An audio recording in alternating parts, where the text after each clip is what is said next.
माथा तो दुखाए दे मैडम जी नदी बड़ी दुखलाई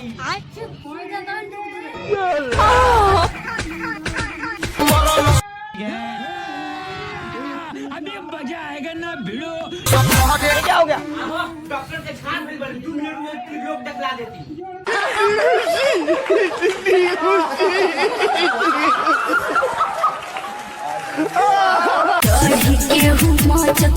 चलो पॉइंट बोलो। ठीक है। लेकिन ये साला कर क्या रहा है यहाँ पे? अरे गेट क्या बंद कर दो। अरे मैडम जी केहू देख ली तो अच्छा ठीक बा खोलो। दर्द देला तू तक हमरा के सुई दे आइलू तारा खाली कोई वो नर्स के ले ले बन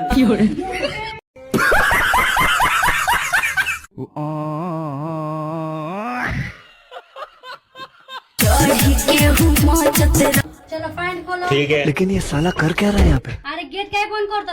अरे मैडम जी केहू देख ली तो अच्छा ठीक बा खोलो। दर्द देला तू तक हमरा के सुई दे आइलू तारा खाली कोई वो नर्स के ले ले बन